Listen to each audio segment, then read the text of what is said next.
Myriam, 25 ans, habite le Carénage, l'un des quartiers les plus défavorisés de Pointe-à-Pitre. Ici, rares sont les jeunes qui travaillent. En Guadeloupe, 60% des moins de 25 ans sont au chômage. Myriam, elle, a accumulé les petits jobs, envoyé des dizaines de CV, mais ne parvient pas à trouver un emploi d'agent de médiation. Beaucoup de récépissés, mais pas de réponse. Donc maintenant, comme je dis, j'attends les appels pour dire oui, c'est bon, on a une place pour vous. Myriam a décroché l'école avant le bac et a ensuite suivi une formation de médiation. J'ai mal été orientée carrément, puisque dès la 3e, on m'a bien fait comprendre que je ne pouvais pas faire de CAP petite enfance en Guadeloupe. Donc il fallait que je changeais de voie. Donc j'ai pris vraiment par résiliation secrétariat. Myriam, très impliquée dans la vie de son quartier, a rejoint il y a quelques mois l'association La Cour des Miracles en Action qui aide les jeunes au chômage.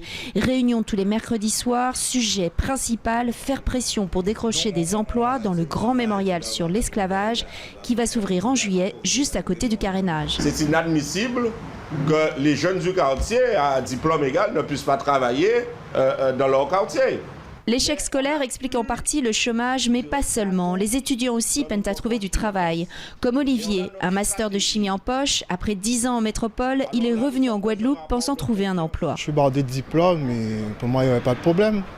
Donc ça va faire déjà 4 ans et j'ai un peu prospecté un peu partout et ça donne rien. Les patrons arrivent avec toute leur équipe de l'Europe et viennent directement. Donc tous les postes de direction que vous voyez, des trucs importants, ce sont des Européens qui l'ont. C'est près d'une cité que nous retrouvons Elie Domota, le leader des révoltes sociales de 2009. Pour lui, malgré les promesses de l'État, la situation s'est même empirée dans les quartiers populaires, avec une insécurité et des problèmes de drogue de plus en plus alarmants. Quand vous combinez l'échec scolaire, l'illettrisme, le chômage de masse, l'alcool, la drogue, vous ne pouvez avoir que délinquance et déviance sociale.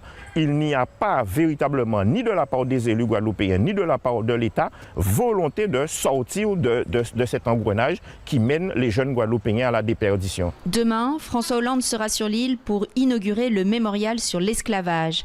Mais beaucoup de Guadeloupéens attendent surtout qu'il aborde la question de l'emploi.